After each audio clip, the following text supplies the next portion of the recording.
neno Escarmouche aliongea, subutu uone ile neno alisema na amerudia tena, alimjibia bien, ameiongea kama rais na akafurahia kuona kwamba neno aliongea amemkumbusha nayo ambao alimwambia afanye Escarmouche, sio Kabera.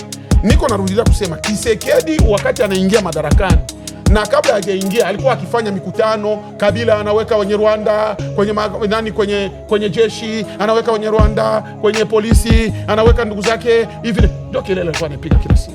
Swala hili endapo tutaendelea kulitia ndani jazba na kuongelea mapungufu, mimi huwa kila siku nasema kwamba Kongo ni kama mama yangu aliyenizaa. Wetu rais anasema wabunge 21,000 ni ndogo, inabidi waende kwenye 30 na ngapi na 3, kwa sababu nchi yake ina barabara, ina umeme na ina maji nchi yake. Kisha mnakuja mnaleta rais wetu. Tutoke kwenye ile mambo, tuende kwenye uzalendo. Ndugu zetu wanakufa jamii. Tanganyika TV, kwa pamoja tukupashe.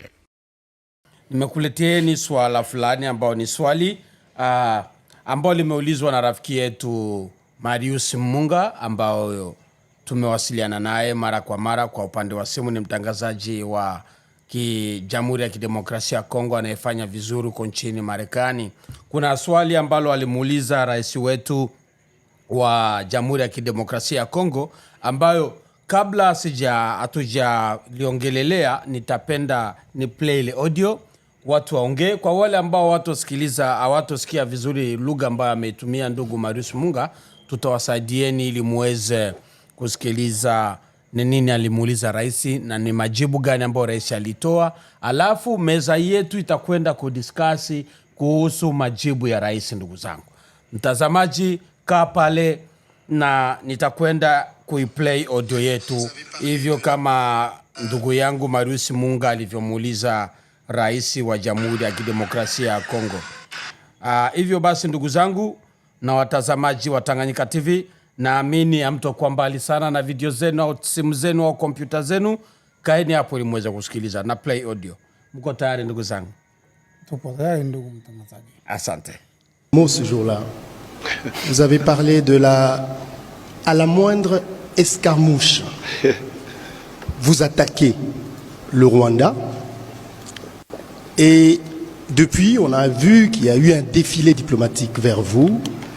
La question, c'est de savoir, est-ce que vous avez renoncé à cette motivation de la moindre escarmouche ou vous avez été dissuadé de ne pas le faire? Tazamaji wa Tanganyika TV, swali ambalo ndugu Marius Munga aliuliza ni kwamba rais, nimekuwa na swali ambalo nitaka nikuulize, ni kwamba tumesikia kwamba ulizungumza na watu wa Kongo kwamba Rwanda ikisubutu kuweza kuumiza au kuua raia mmoja wa Jamhuri ya Kidemokrasia ya Kongo, wewe utaweka parlamenti yako pamoja ili muweze kufanya action au kuweza kuiattack moja kwa moja Rwanda. Je, hilo wazo lako mumelirudisha au mumeliacha, meamua tena musiendelee na huo usubutu? Hilo ni swali la ndugu yangu na rafiki yangu Marius Munga. Basi majibu ya rais Tshisekedi ni kama yafuatayo. Belle question. D'abord, je voudrais attirer votre attention sur le fait que les gens ont retenu escarmouche parce que c'était peut-être un mot sorcier. Mais il ne faut pas oublier le contexte dans lequel il y aurait réaction à cette escarmouche. Donc il faut d'abord commencer par avoir les deux chambres. On fait la guerre selon la Constitution. On la déclare que lorsqu'on a réuni les deux chambres et reçu le mandat de ces deux chambres.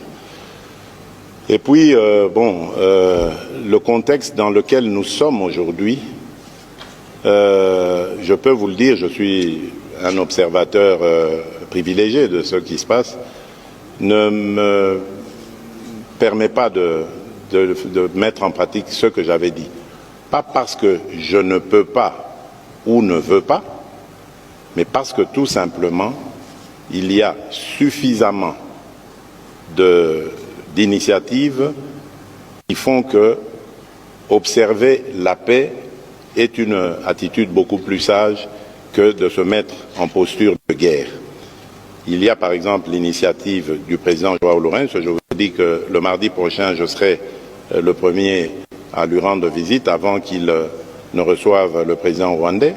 Il y a l'initiative du président de la communauté économique d'Afrique de l'Est, pas économique, le président Salva Kiir, qui a la présidence en exercice pour le moment de notre organisation régionale, qui va venir à Kinshasa et après aller aussi à Kigali, Bujumbura, etc. Donc, il y a l'initiative américaine. C'est pour ça que j'ai insisté au début pour dire il ne faut pas vilipender forcément les États pensant qu'ils ont pris fait et cause. Il faut faire très attention. Ce n'est pas toujours visible les efforts comme ceux-là, mais ils sont d'une certaine efficacité. Et ici, ma priorité à moi, comme je l'ai dit, c'est la paix. Je la veux, la paix. Je veux la paix définitive pour mon pays et mon peuple. Et pour ça, je suis prêt à accepter de mettre entre parenthèses mes velléités belliqueuses, si elles doivent sortir en moi. Donc je les mets d'abord en pause parce que je veux donner la chance à la paix. Si on peut obtenir cette paix de manière, pas par la guerre, j'allais dire avec des méthodes non guerrières, mais je signe des deux mains pour l'avoir. Mais maintenant, s'il faut faire la guerre pour avoir la paix, je signerai aussi des deux mains. Ça, il n'y a pas de problème. Nafikiria swali ambalo limeulizwa na ndugu yangu Marius Munga, naweza kukuambia kiufupi jinsi gani rais wetu alivyoweza, rais wa Jamhuri ya Kidemokrasia ya Kongo aliweza kujibu swali hilo. Na rais wa Jamhuri ya Kidemokrasia ya Kongo aliweza kujibu kama ifuatavyo. Alijibu kwamba sio kwamba nimezarau kauli yangu ya kusema kwamba ule usubutu wangu kwamba nimeuisha, hapana. Au nimeshindwa kutekeleza wajibu wangu, au tunaweza kuzungumza ahadi yangu au kauli yangu.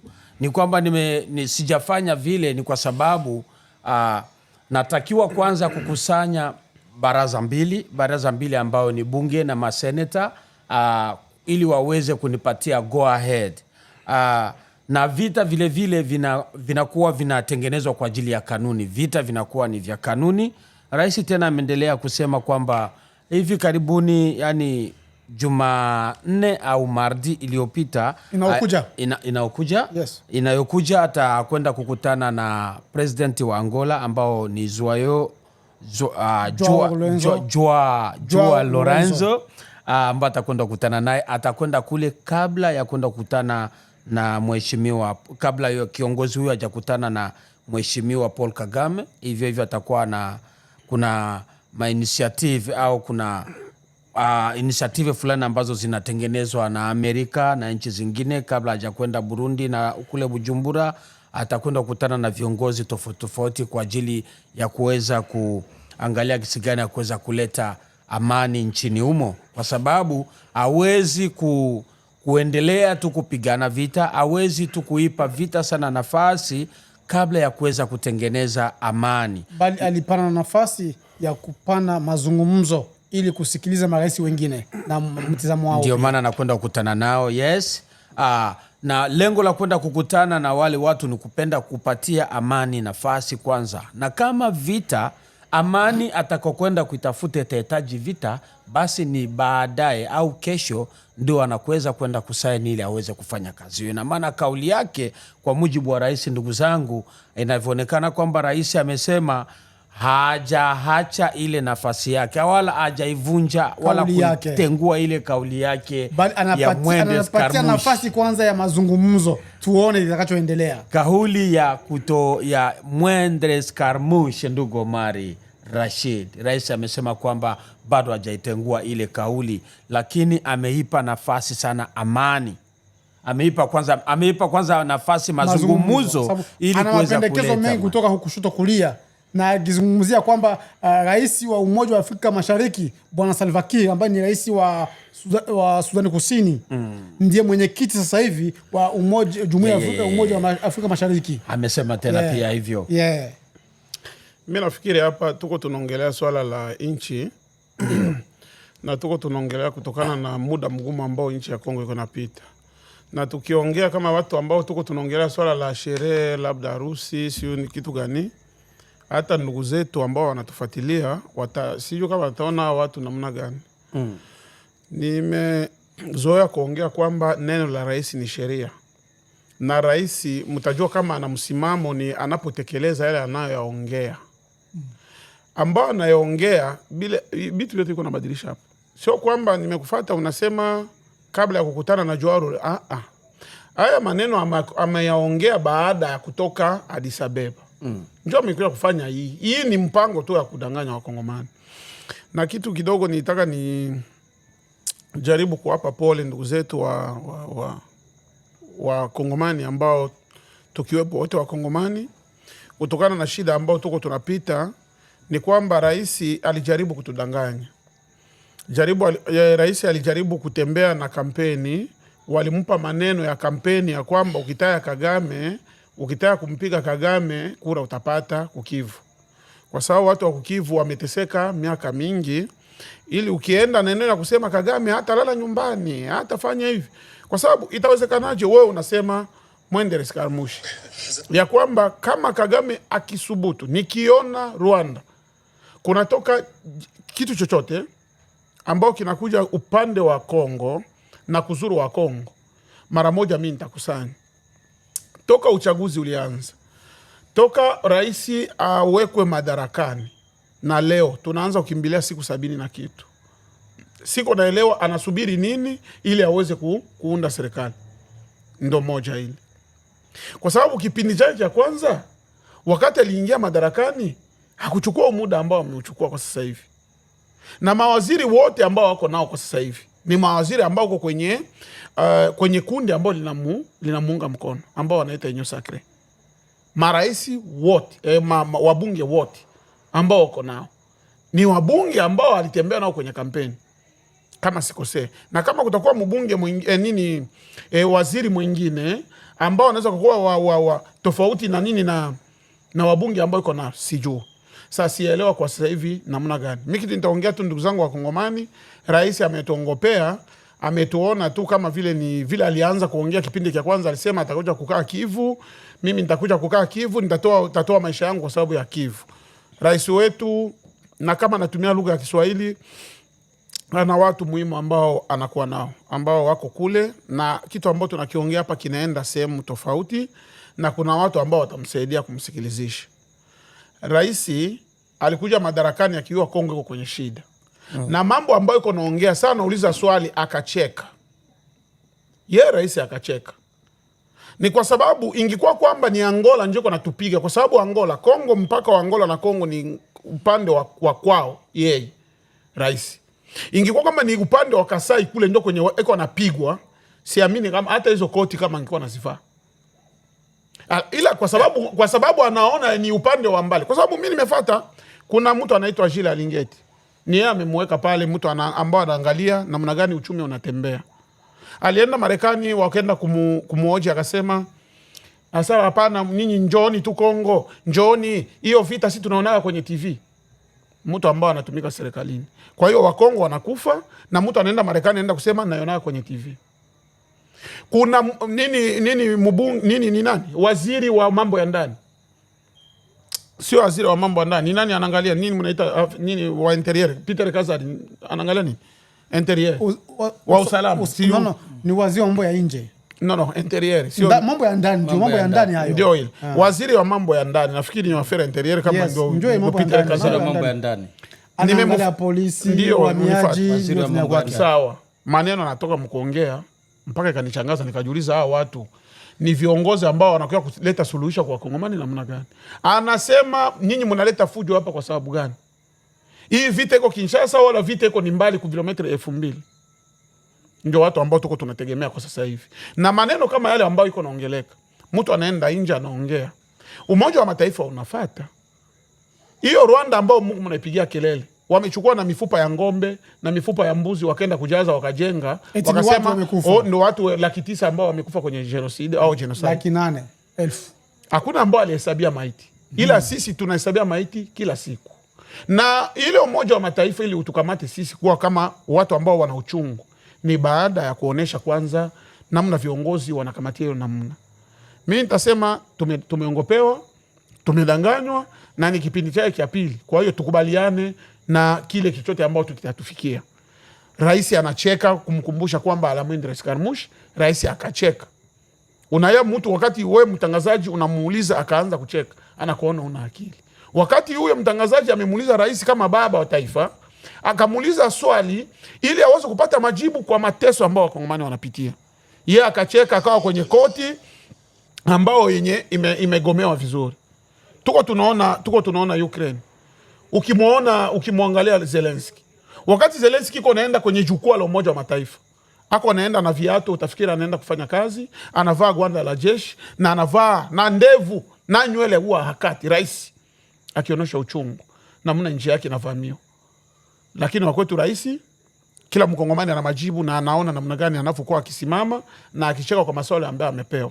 Kwa hiyo ndugu zangu, ndo machache mimi naweza nikachangia kutokana na maneno ya rais. Ninaongea kila wakati maoni yangu ambao niko nayo, tusisubirie kwangu.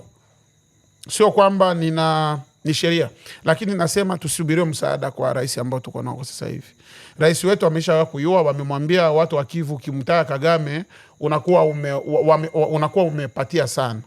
Ndio kitu ambacho iko natembea. Kwa sababu yeye alijua kama kuna njia ya usalama. Alisema M23 hatakutana nao. Akasema yeye na Kagame watakutana kwa Mungu. Kisha yeye anarudi nyuma anasema nimeona njia ya usalama kama ni vizuri ni sawa, basi sitaenda sana kwa kwenda kufuatilia kila kitu. Ndio hivyo rais amefanya kile amefanya na ameongea hatuyarizika. Kama mimi sikurizika, hata ambao ameuliza ile swali hakurizika. Huyo mtangazaji ambao aliulizwa na majibu ambao alipewa hakurizika. Nafikiri ndo mchango wangu mimi naweza nikasema. Rais ametudanganya ndugu Omari, ndivyo anavyotujibia. Hivyo ni kwamba rais ana uhakika na gisa anavyozungumza. Ndugu Jean Robert Badosa. Asante sana ndugu mtangazaji, na kwa faida ya watazamaji wetu wa Tanganyika TV ni kwamba kwa mchango wangu mimi ni kwamba ndio nikasema rais hajadanganyika na hajajisahau. Na kicheko cha rais na mnukuu alisema hivi: asante sana ndugu mwandishi wa habari, na kushukuru kuwa umetumia umakini, kumbi ninapoongea mnanisikiliza. Kauli ya rais hiyo. Hakucheka kwa furaha, hapana, alicheka kufurahia kuona kwamba kumbi watoto wake wanamusikiliza. Na ndio maana kwa kidogo positive na ndugu yangu kidogo. Na nimkosoe kingine kitu aliongea kwamba rais hapashi kuvala veste jiko muvita. Sasa autre chose. Juu ya nini? Juu ya kwamba Kongole usimufanishe na taifa yote duniani. Ndakupatia mfano. Kila siku ukimuona rais wa Russia, ushamuona na nyele? Ni style yake ya kunyoa kipara yake na mandevu. Ushamuona rais wa Russia na mandevu? Ushamuona? Je, hana ndevu? Ana ndevu, akili kwenye vita anazitoa. Ni kawaida, usimkondani kwa hiyo kitu, ni vitu vya kawaida.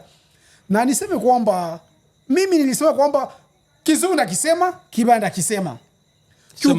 Kiukweli ni kwamba hatujawahi kuona rais kuanzia 26 mpaka leo mwenye kusimama na kuongea kwa niaba ya wakongomani kama leo. Ndarudisha nyuma, mimi nasema hivi kila siku, mtu akifanya kibaya leo, lakini kumbuka kama jana alifanya kizuri. Na kile kizuri alichokifanya jana, usifanye kile kibaya cha leo na yale mazuri ya jana uyafanya toka mabaya. Kiukweli ni kwamba rais aliongea ukweli. Ana njia mbili za kutatua amani ya Kongo. Njia ya kidiplomasia, mazungumzo, na njia ya amani ya vita. Alisema njia ya vita hajaikataa, ila njia ya diplomasia ikifeli kwa niaba yake yeye, vita iko pale pale.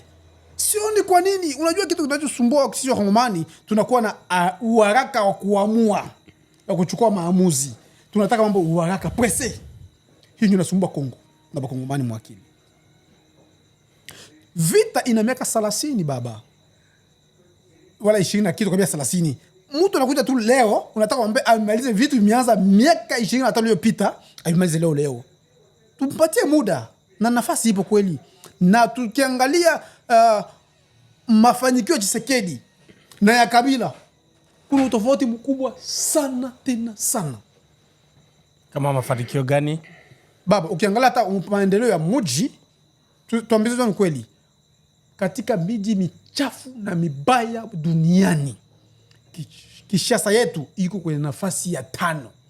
Ila leo inaweza kupata image ya mzuri. Samahani, ni opinion yangu mimi. Na ukiangalia jitihada ya maendeleo ya amani, Tshisekedi amekataa mambo ya kusaini ovyo ovyo. Hiyo ni avantage pia. Ni avantage. Mulie kuwa naye alikuwa anasema kila kitu, okay, twende, go ahead, twende, anapana tu go ahead. Wa leo mko naye, mtoto wenyu wa nchi, mzalendo wenyu. Hata kama leo tutaongea mambo mawili tofauti, hatukuwahi kuwa na president kama ule.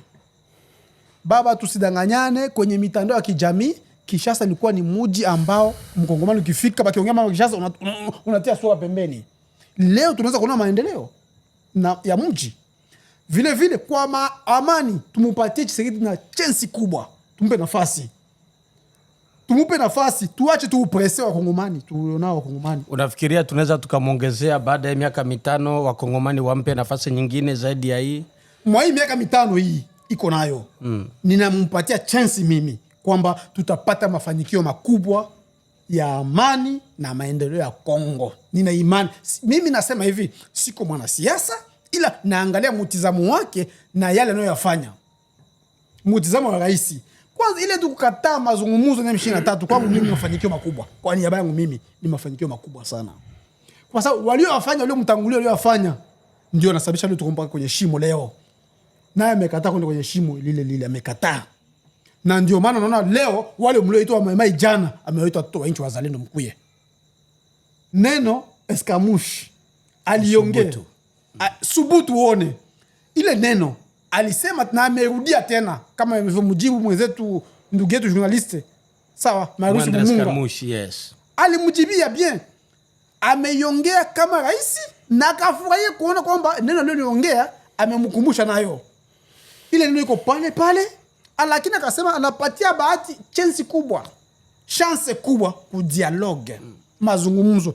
Ila neno yake iko pale. Ikishindikana vita iko pale. Ndio maana yake ile. Hajakataa kama hajaongea, ameongea na amepatia chance mazungumzo. Ikishindikana vita iko pale.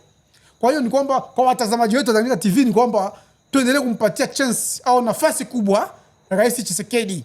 Maneno yake hajauki. Anasema kwamba mwanaume anageuka kitandani lakini sio kwenye neno. Anakubali na aliongea na analishikilia pale. Ila sorry tafadhali. Kubwa ni amani. Nilitaka nikuongezea hapo. Kwa sababu gani? Mbona rais alisema mwende Skarmush? Wakipiga raia mmoja tu atafanya vile. Mbona leo raia walipiga tena ndege zao zikapiga ndege zetu uwanja wa ndege wa Goma? Vitu kama hivyo vinaendelea kufanyika na Skarmush bado yuko pale. Na munukuu tena rais alisema ya kwamba rais sio kwamba hawezi, sio kwamba hana mamlaka. Lakini kumbuke kwamba vita kama vita ina kikatiba, ina mchakato wake. Rais anatakiwa apewe ruhusa, apewe go ahead, asainiwe na chumba zake 2 ambao ni senator na bunge. Wale ndio nafasi ya kumsainia rais ili umpatie go ahead ya kuanzisha vita. Sasa lakini ukisikia kauli za rais ni kwamba wale mabunge wake, kuna wengine ambao ndani mwake ni wasaliti ambao hawakubaliani na maamuzi ya rais mpaka sasa hivi, na ndio nampatia rais utata mkubwa mpaka sasa hivi. Licha kwamba ndugu yangu alisema kwamba wote ni wa kutoka munani mu Union Sacrée. Ndaongelea kwa mfano leo hai hapa. Ona ndugu yetu na kaka yetu na professeur wetu ancien na doyen wetu Vital Kamerhe ni ndugu yetu sisi. Musiku kidogo tu ona les enfants du pouvoir alikimbia moja kwa moja kwenda kutafuta cheo kwa haraka mkubwa zaidi. Je, mtu kama iko nyuma yako mko kitu kimoja anaweza kuwa opoza kwa mara moja? Kwa hiyo ni kwamba Rais Tshisekedi iko na kipindi kigumu sana. Iko na watu ambao wanajifanya kwa marafiki, kuwa familia, lakini kichunguza kiundani sio familia. Wako pale kimaslahi. Ikiwa familia, tuongee ukweli kwamba familia mko kitu kimoja. Je, mkiwa kitu kimoja na mna kitu kinawatatiza, mtatengana kwa muda? Ni vigumu. Lakini wakati vita kwa nchi, niongee kwa pale kwa Rais Mwende Kamoshi. Rais kinachomtatiza mpaka sasa hivi kwamba iko na watu ambao wako kwenye chama chake cha Union Sacrée, lakini mtizamo wao uko nje kidogo. Ila wako pale kimaneno, ila matendo yao na akili yao haiko mule. Jua nimesema vile. Kama wangekuwa na akili moja wote, na nia moja, bangikaa pamoja kwanza ngembea rais hivi.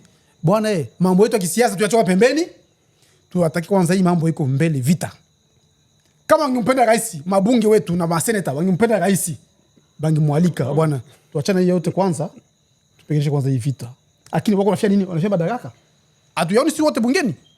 Wanafanya madaraka. Wanatia vyama vya kisiasa mbele. Kwa mujibu unataka kuniambia ina maana wabunge na rais wao kuna mtafaruku au kuna kukosa uelewano katikati yao au rais hana kauli ndani ya hivyo? Naweza nikajibu. Naona umeenda muda mrefu. Mwenye kupana nguvu. Sikilize kidogo. Mwenye kupata rais nguvu ni Senate na bunge. Tuongee kwanza kama wazalendo. Sisi tunaongea Wakongomani. Hatuko tunaongea masuala ya kwenda rais wetu. Hata baba yako akukuzaa kama anashindwa kukamata responsibility zake, iko incompetent na irresponsible. Ngoja niongee. Umechukua muda wa kutosha, unaenda huko. Rais kwa sasa hivi amechaguliwa. Na yeye njoo yuko na majorite, banaita majorite. Majorite maana yake chama chake ndio kina wabunge wengi. Yaani kila sheria akileta itapita bila kuwa na upingamizi. Sasa yeye anasema ndani ya bunge mna watu wako hivi wanani? Yes. Yeye chama chake KDPS ndio kina wabunge zaidi ya 300. Bunge inaanza kutumika. Alianza kutumika. Unisikilize kidogo, imeanza kutumika kwa sababu ameshaenda kufanya siege, bali senda kusiege kwa active. Neno kwa active ni kwamba unapoenda kule fulani ndio, fulani ndio. National hajaanza. Ndio naomba unisikilize, umechukua muda wa kutosha. Unisikilize, muda mrefu umeuchukua wa kwenda kwa rais. Tuko tunajaribu kuongea na Wakongomani. Nchi iko kwenye mambo mabaya. Na kama unataka kuenda mambo ya kamera hayamzuia rais kufanya nini? Kufanya eskarmushi yake. Na kama anachunga maeskarmushi mpaka bawe mama yake, njoo achunge atafanya eskarmushi sawa. Lakini kamere haiko na mzuia Kisekedi kwenda eskarmushi. Sasa iko naiba pesa, ana detourner, haiko na lomba bunge. Kamere kumetoka pesa. Sawa.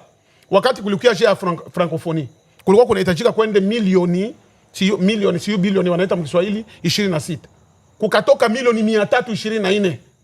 Juu ya kuweka rangi, kupaka rangi, na wakati tuna vita. Yes, aliona vita. M23, M23 imekaa pale muda tunaenda mwaka wa pili. Lakini vitu vya ovyo ndio kuna vileta na viweka na vipatia nafasi ya kwanza. Sawa. Tumeenda kwenye uchaguzi hapa. Umetoka bilioni, kama ni bilioni 20, kulitoka 1 miliari 300 mil. Ni siyo bilioni 1 milioni 300 ya dola ili iweze kufanya uchaguzi ambao mamashini zilitembea ndani ya watu. Kamere ndio ambao amemsaidia. Kama leo utaenda kumwambia Kamere ni mtu mbaya, yani mwe mtakuwa hamna shukrani. Ambao amemchukua rais kumpeleka Nairobi kwenda kumpatia nani urais ni Kamere. Leo Kamere anakuwa mbaya kwa sababu Kisekedi anakuwa kwenye madaraka. Ni nani mwenye alikuwa na Kisekedi kwenda kufanya kampeni ya kwanza kama sio Kamere? Ambao tutaongea ni watu wabaya, ni wabahati ambao walikuwa na Kabila, walitoka kwa Kabila wakaruka huku kwa Kamere. Na Malambere Mende na wanani. Lakini kwa nani kwa Kisekedi. Lakini Kamere kwa sasa hivi hawezi akapewa lawama ya kusema Kamere amefanya hivi. Kamere anafanya nini? Kamere sio rais wa nchi. Ambao alimwambia afanye eskarmushi sio Kamere. Niko narudilia kusema Kisekedi wakati anaingia madarakani na kabla hajaingia alikuwa akifanya mikutano, Kabila anaweka wenye Rwanda kwenye jeshi, anaweka wenye Rwanda kwenye polisi, anaweka ndugu zake hivi, ndio kelele alikuwa anapiga kila siku. Kabila hayupo madarakani. Kabila ameenda muda mrefu. Na kwenye siasa hamtakurudisha watu kwenye Kabila. Kabila ameacha pesa wakati ametoka madarakani. Zile pesa zimeibwa.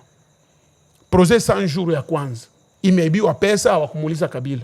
Leo inakuwa nitauliza bunge. Wakati M23 ilikuwa Kinshasa, hawakuuliza bunge. Kwa hiyo kwa mujibu wako ndugu Omari Rashidi, unaona kama ni wakati rais anaweza kwenda moja kwa moja kwenda kuyatakia Rwanda? Neno la rais ni sheria, ndio niko narudilia. Anaitwa Komanda Supreme.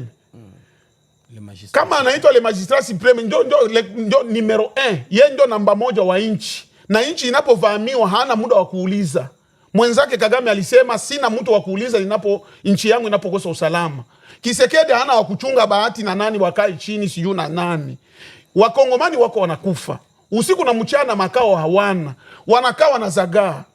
Imagine au tuongee M23 imeshika njia ya nani ya Ruchuru, imefunga. Inachukua njia ya Masisi, imefunga. Huku Rwanda, huku Ruchuru, huku Masisi. Na njia ambazo zinaingiza chakula Goma. Raia wote wanakimbilia Goma. Sasa njia ambayo imebaki ni moja tu ya Bukavu. Njia ya Bukavu.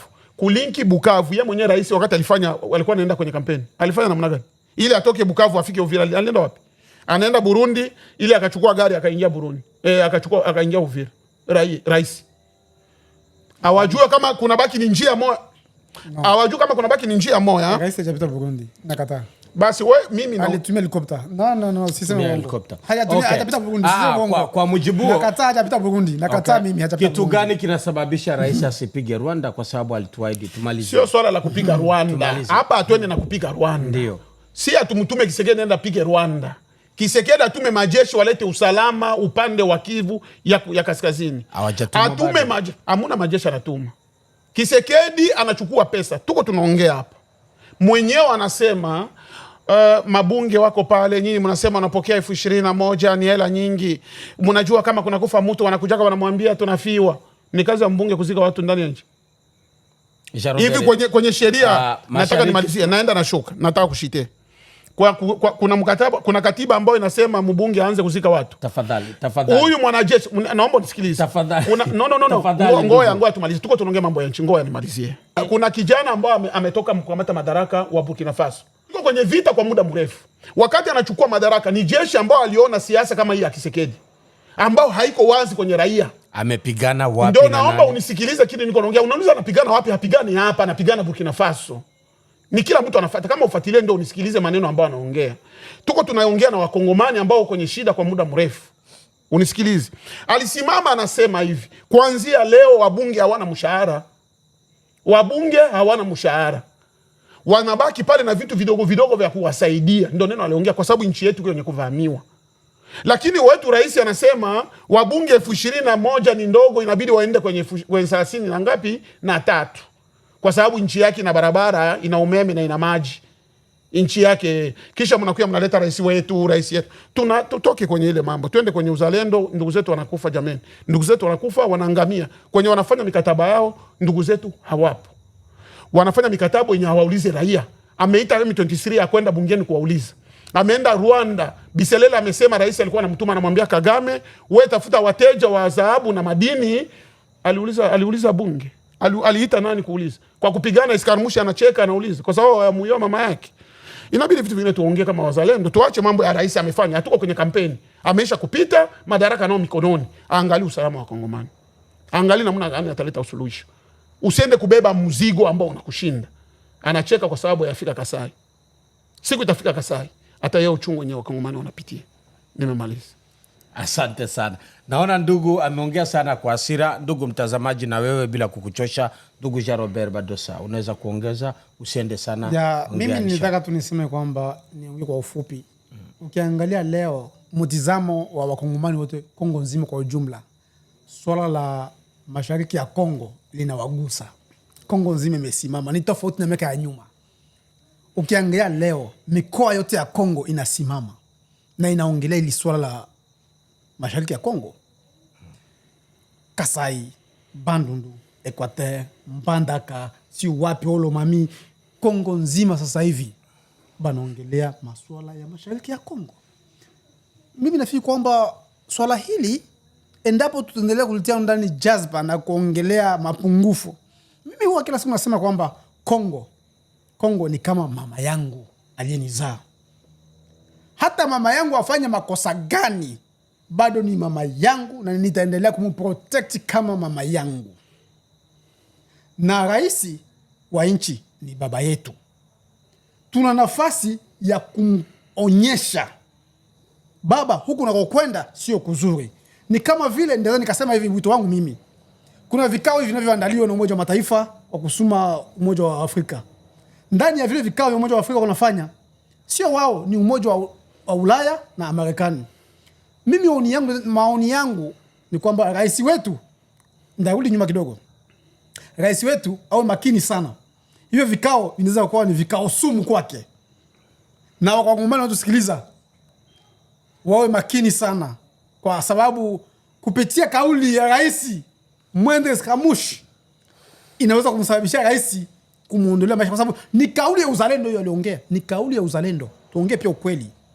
Kwa hiyo ni kwamba ndugu zetu leo kule waendelee kumshauri rais kwamba vile vikao asifanye kwa vikao shirikishi, asiviende sana. Swala liko wazi kwamba rais wa Jamhuri ya Kidemokrasia watu wa Kongo amekipa kipaumbele sana mazungumzo badala ya vita ili kuweza kuleta amani ndani ya mashariki ya Jamhuri ya Kidemokrasia ya Kongo. Vita inaendelea na watu kama mnavyoona, ndugu watazamaji wa Tanganyika TV, hii ndo ambiance tulikuwa nayo. Nakuta wazalendo wanazungumza pale wanapokuwa jazba lazima zipande asira, kwa sababu ni damu za watu wengi sana zinamwagika bila hatia pale. Hivyo basi tuna haki ya kuweza kupaza sauti zetu, kuweza kuzungumzia swala hili kama vile wazalendo. Na vile ndugu mtangazaji, nisaidie kidogo tena niongeze. Na sisitiza tena, hakuna maana ya kuendelea kukaa mazungumzo yaliyoendelea Afrika Kusini, Lusaka, nchini Uganda, Rwanda, Burundi, Kenya, Arusha, yale yote ina maana umekubaliana na ndugu Omari, yale yote mazungumzo yalituzalia vitoto vya kufa. Good. Nafikiria ambao ndio CNDP, XD Goma kwanza, CNDP, M23. Kwa hiyo tunajiunga moja kwa moja kwa ndugu Omari Rashidi kwamba ni muda wa kuweza kufanya kitendo. Yes, kufight kabisa adui, kufight mpaka mwisho. Ndio maana kukuza mpaka alikotokea urudie kule. Wazalendo hapa wamejitolea na wanapaza sauti kusema kwamba mkongomani yoyote popote pale ulipo ni wakati wa kuweza kusimama imara, kuweza kutetea utaifa wako, kuweza kuzisimamia haki zako. Ndugu yangu Omari Rashidi, ndugu yangu Jean Robert Badosa, nasikia wewe mwenyewe umesikia walivyo na wanavyoongea kwa jazba kubwa, ni kwa sababu wana hasira ya nchi yao na wanataka amani uweze kupatikana, umwagaji damu ndani ya mashariki ya Jamhuri ya Kidemokrasia Kongo uweze kuisha, sababu watu wamekufa kwa zaidi ya miaka 30 na hakuna kitu chochote kinachopatikana cha ziada isipokuwa ni udanganyifu, ubatilifu na upotofu wa amani. Ndugu zangu, mimi sijui kama mna kitu chochote mnaweza mkaada au kuongeza kabla hatujaweza kuagana kwa siku ya leo. Kwa kweli, kwa kumaliza, naweza nikasema kwa neno ambao nasema wakongomani tusimame, siyo tusimame anamuna gani? Kwenye swala la vita kusimama, nchi yote inakuwa na viongozi, na kiongozi ndio anasimama kwa kuambia raia simameni. Kwa hiyo wakongomani kusimama kwao ndio kwa maana mpaka leo sehemu ya nchi haienda, kwa sababu wanapigania nchi yao. Ila tunaomba serikali ambao inakuwa na jeshi ndio itapigana na jeshi nyingine, raia hana chochote. Na ndio kwa maana ndugu zetu wanakatwa usiku na mchana. Kuna wengine wanapigana ili wanawazubaisha, baada ya muda wanawarudilia kwa kuwaoa kwa sana. Ni rais wa nchi ndio amepewa nafasi ya kuwa na neno ambao inaitwa mot d'ordre. Mot d'ordre ni yeye ndio anaongea. Wewe ukijitokeza tofauti na yeye kuongea, ni muda ni mchache, kwa sababu wanasema television ni muda, ni tofauti na kikao kawaida. Hatutavuta mambo marefu sana, ila nitaongea tu na ndugu zetu wa Kongomani. Siweze nikawapa makosa sana. Tukifuata uchaguzi haukuenda kivile, nitasema mmemchagua au mkumchagua. Angechaguliwa kwa usawa, tungeona mamashini gisi zitembea ndani ya manyumba. Kulikuwa karibu 11 ya mamashini ilikaa ndani ya manyumba, wanakuwa wanavoti. Kwa hiyo sitawapa shida sana ndugu zangu wa Kivu. Kweli ni mambo ambayo inapita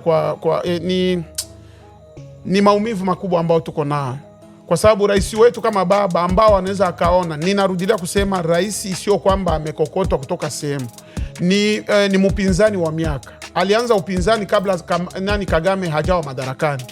Kagame amekuja madarakani kama Rwanda inatuletea shida, yeye akiwa upinzani, na alikuwa akimpiganisha Kabila, kusema Kabila alikuwa nenda mapatano ili aweze kubeba jeshi ya Rwanda ingize ndani ya Kongo. Sasa leo ule Kagame njoo mwenye yeye anakuwa anaenda tena kutafuta kupatana naye. Anapatana naye nini? Alibeba dhahabu ya Sakima amempa nani? Kagame. Madini ya kule kote, madini yote inatengenezwa ndio Rwanda. Hakuuliza bungeni.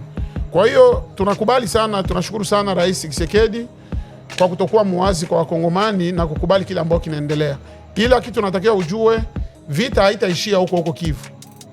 Wakati tutaona mambo inapita, tutawakokota wale wa jamaa tuwaambie tumechoka kufa, tushuke kwanza huko Kasai. Labda mkifika Kasai huko sasa mtakata Kasai, labda ndio ataona kumbe maumivu ndio kisilivi. Ndo labda naweza nikaongea. Asante sana, karibu tena ndugu Jarobere, tuweze kumalizia kipindi chetu tafadhali.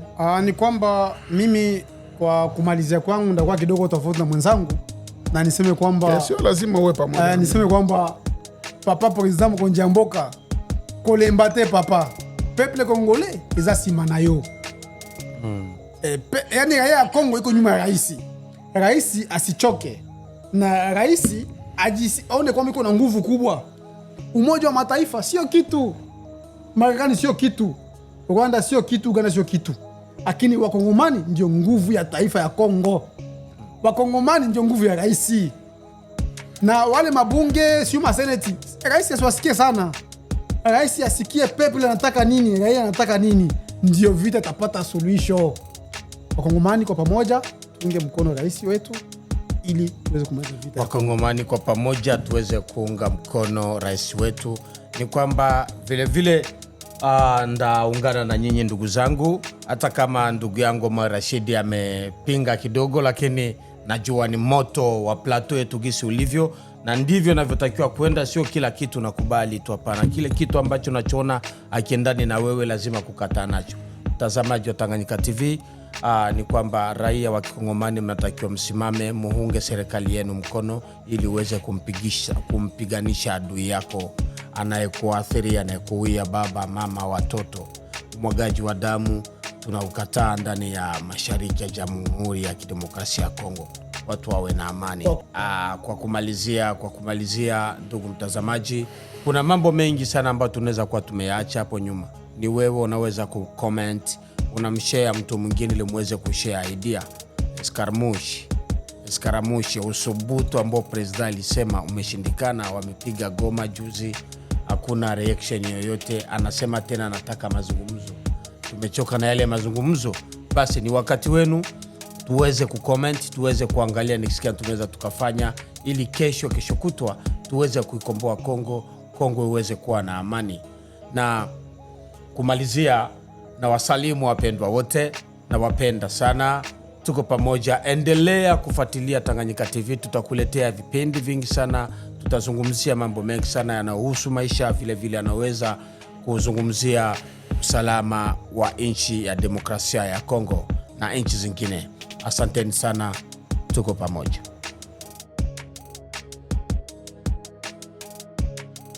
Habari za muda huu mpendwa mtazamaji wa Tanganyika TV.